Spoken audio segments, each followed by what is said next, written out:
Salut, j'espère que tu as la forme. Aujourd'hui, on va commencer la vidéo sur comment discipliner ton cerveau pour effectuer les tâches difficiles. Sans plus tarder, on va commencer. Alors, en premier lieu, on va voir pourquoi est-ce qu'on repousse toujours les choses importantes mais difficiles et surtout comment régler ce problème une bonne fois pour toutes. Pour mettre un petit peu de contexte à tout ça, on vit dans une époque saturée de distractions. Donc les notifications, les réseaux sociaux, Netflix, toutes ces choses-là, ça tue ta concentration. Donc résultat, ton cerveau préfère les plaisirs instantanés plutôt que de ceux qui te feront avancer à long terme. En fait, c'est pas vraiment de ta faute, c'est la façon dont ton cerveau est câblé. Dans cette vidéo, je vais te donner les clés pour reprogrammer ton cerveau et tu apprendras comment transformer une tâche difficile en une habitude presque naturelle. En premier lieu, on va chercher à comprendre le problème. Pourquoi ton cerveau évite les tâches difficiles?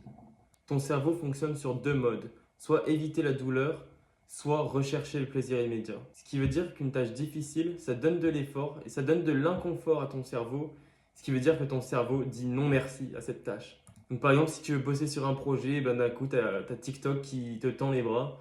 Je pense que tu peux facilement te reconnaître dans ça. Et ensuite, ton cerveau adore la zone de confort.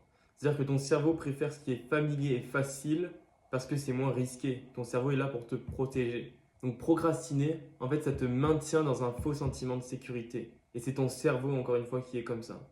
Les conséquences de l'absence de discipline. Aujourd'hui, si tu as une absence de discipline, tu vas sûrement avoir une de ces quatre choses. Donc la procrastination chronique, retard dans les objectifs importants, tout ce genre de choses. La perte de confiance. Chaque fois que tu repousses, tu perds un peu de respect pour toi-même.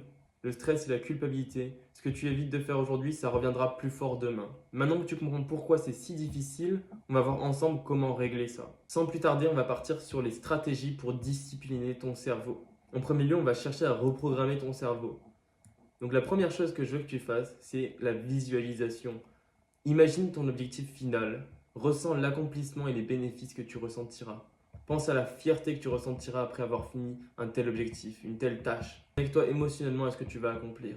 Ensuite, tu vas diviser les grandes tâches en étapes minuscules pour tromper ton cerveau. Par exemple, au lieu d'écrire un article entier, tu vas juste commencer à écrire l'introduction.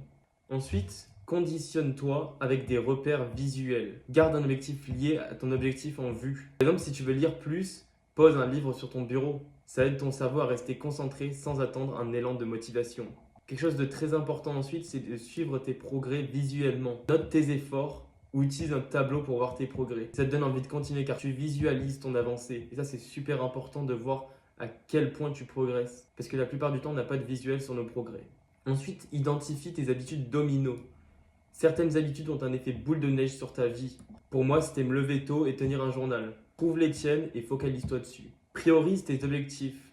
Identifie ce qui compte vraiment pour toi. Aligne ensuite les actions quotidiennes sur ces priorités et garde le cap. Ne laisse pas les distractions te détourner de ta vision. Ce qu'on va voir ensemble, c'est manipuler sa dopamine. On va commencer par les récompenses différées. En fait, tu vas associer une tâche à une récompense que tu apprécies. Par exemple, une petite pause café ou un épisode Netflix après 2 heures de travail. Ensuite, on va couper les distractions. Supprime toutes les notifications inutiles, désinstalle certaines applications, garde ton téléphone hors de portée pendant tes sessions de travail.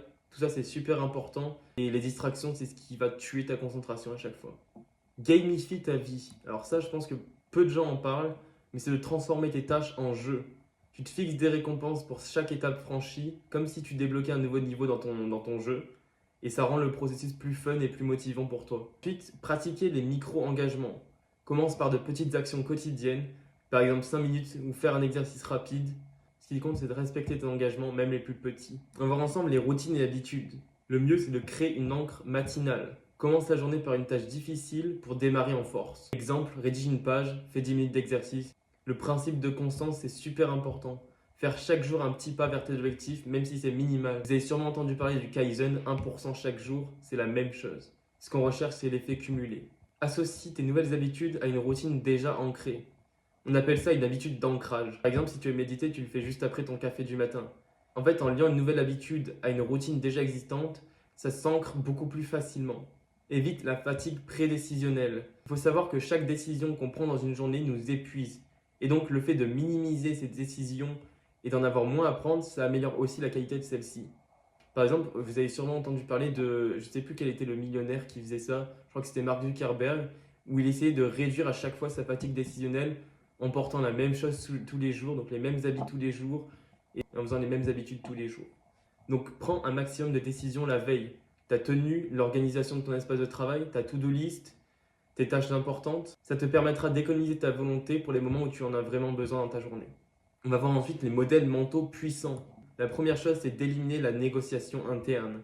Il n'y a pas de je le fais ou je le fais pas. À partir de maintenant, ton état d'esprit, c'est du non négociable. Tu le fais, c'est tout. La règle des 2 minutes. Si une tâche te prend moins de 2 minutes, tu la fais directement. La mentalité spartane. Vois les tâches difficiles comme un entraînement pour ton cerveau, comme un muscle à développer. Ils avaient cette mentalité et c'est pour ça qu'ils étaient aussi bons. Applique la règle des 5 secondes. Quand tu te sens hésitant ou que tu veux procrastiner, fais un compte à rebours. 5, 4, 3, 2, 1. Et boum, tu passes à l'action immédiatement sans réfléchir. Et en fait, ça brise ton hésitation et ça te pousse à agir. Ensuite, je pense que vous êtes déjà familier avec ça, mais peu l'utilisent vraiment au quotidien. C'est la méthode Pomodoro. Pour rappel, tu te concentres sur une tâche pendant 25 minutes, tu prends 5 minutes de pause et tu répètes 4 fois et tu fais des cycles à chaque fois comme ça. Et ensuite, ton cerveau, l'avantage, c'est qu'il va savoir qu'après un effort intense, tu as une récompense, donc qui est ton petit repos à chaque fois. Et donc, en plus de ça, tu vas utiliser le deep work, le fait de te bloquer des blocs dédiés. Donc, qu'est-ce que je veux dire par là? C'est par exemple, tu vas créer dans ta journée un bloc de création de contenu. Si tu as plein de tâches comme ça similaires, tu les bloques ensemble. Si tu as un bloc d'études avec plein de choses à étudier, tu regroupes tout ensemble. Tu ne fais pas plusieurs sessions, tu essaies de tout boucler en une session de deep work. Et je te conseille personnellement d'utiliser du white noise pour te concentrer. Tu vas voir que c'est top pour ta concentration. Voilà, on a enfin vu toutes les clés pour devenir une machine de performance. Mais souviens-toi que rien ne changera si tu n'appliques pas ces conseils. Choisis une de ces stratégies et mets-la en place dès maintenant. Dis-moi en commentaire quelle stratégie tu vas commencer en premier. Si tu veux d'autres vidéos sur la productivité et la discipline, abonne-toi et active la cloche pour ne rien manquer. Ensuite, si tu veux aller plus loin, je te propose un coaching offert gratuit de 30 minutes pour t'aider à transformer ton quotidien, atteindre tes objectifs beaucoup plus facilement que tu ne le penses. Le lien est en description et à très vite pour une prochaine vidéo. Ciao!